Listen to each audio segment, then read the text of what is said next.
There's fun in learning around the bend. You could even do it with your best friend. If there's science stuff that you like to know, come watch Allie and CoCo Science Show. Hey guys, welcome to Allie and CoCo Science Show! Just heads up, even though in the spirit of Halloween there are tricks and treats, I can't give CoCo any because she got sick the other day. She still has tons of energy and she's doing okay, but I'm cooking chicken right now for her. So that's why you won't see me giving her any food reinforcement, but I will give her tons of pets instead. So, in honor, hello, who is that? Is that a puppy? Is that a puppy in there? Oh my god, stop being so cute. You're so cute. So guys, in honor of Halloween being next week, I thought we could do a super scary Halloween special. Not that spooky. Today I wanted to go through 5 of my favorite ways to go green for Halloween. Green is a Halloween color, right? Orange, black, purple, green, red. We're going green this Halloween. CoCo, what? Oh. Say thank you, Grandma. Let's go through our 5 favorite ways to go green for Halloween. Rhymes. Tip number 1. Choose your candy wisely. Now, last Halloween, I made a whole video about finding candy that is palm oil safe or palm oil free. So finding candy companies that use sustainable palm oil or no palm oil is a huge thing that I really strive for. I'm gonna leave a link to the video down in the description, but just know that that's one of the big ways you can be green for Halloween. As far as candy goes, you can also look into getting things like organic candies if that's in your budget, or if you're not passing out candy for trick-or-treaters, having my mom sent me some bulk candy corn that I put in a jar.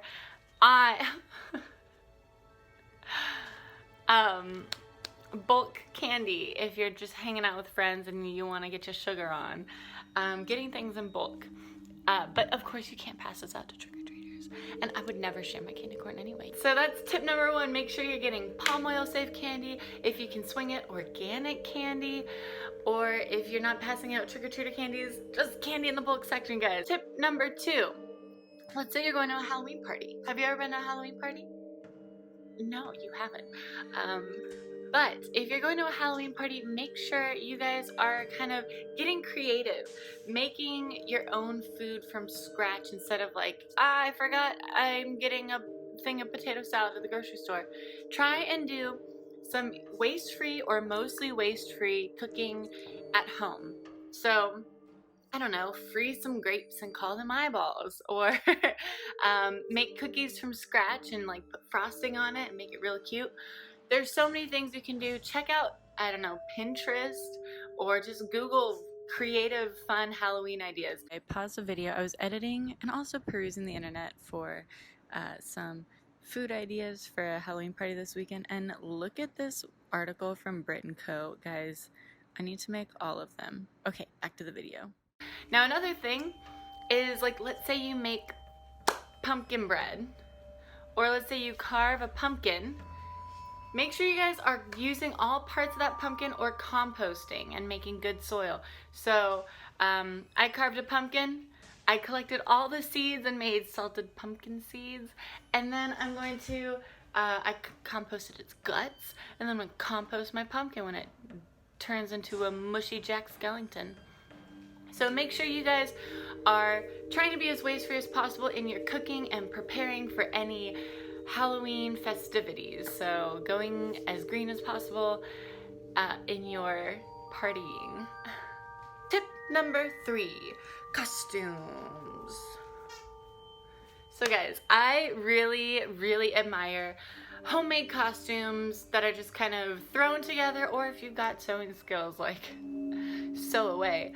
But getting costumes together with stuff you have at home or stuff you find at the thrift shop. I don't know how many years in a row I've just done whatever I can find. I've been a Ghostbuster. Are you licking the table? I've been a Ghostbuster, Miss Frizzle.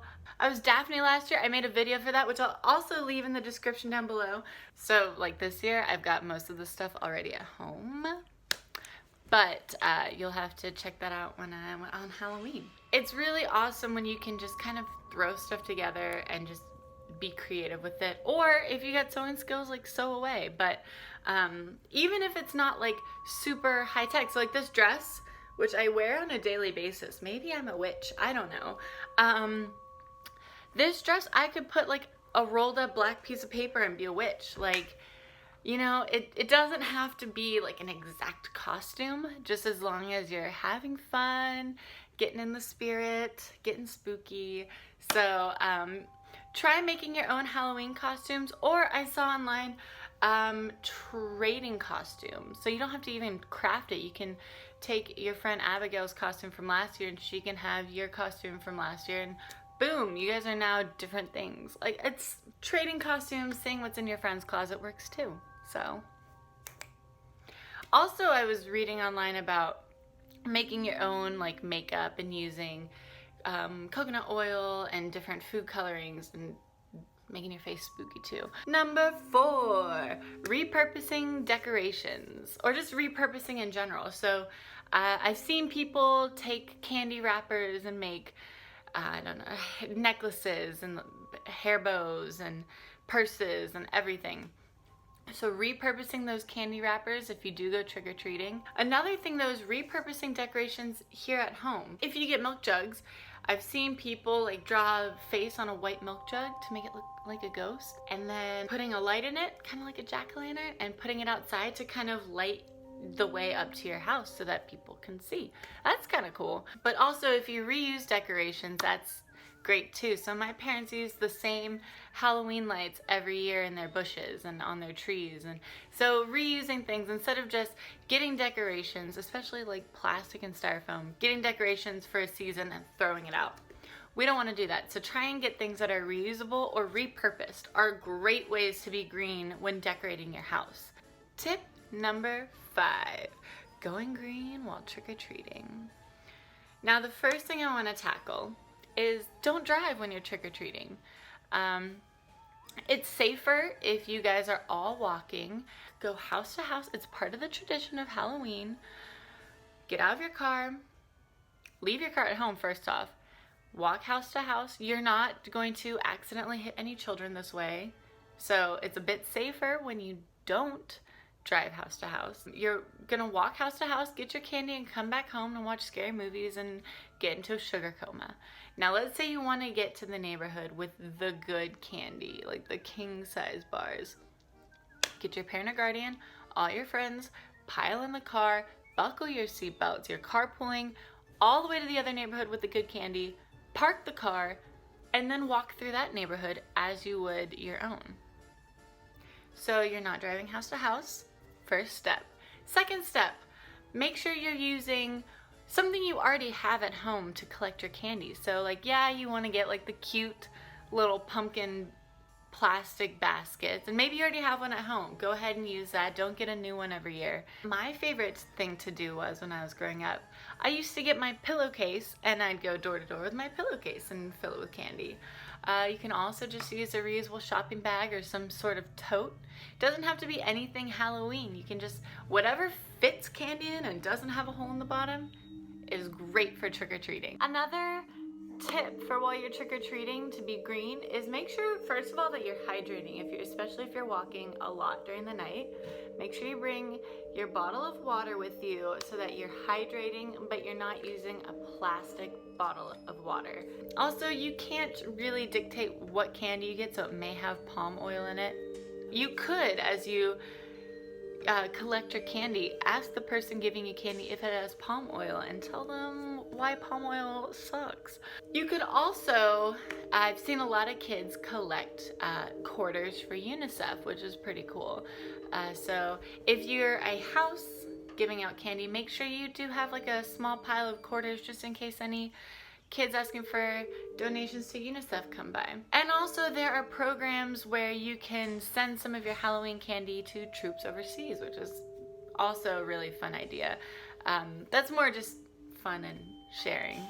So green ways to go trick-or-treating: limit the driving, use a reusable item to collect your candy, and try and get something other than candy, like quarters for your UNICEF, or give information out.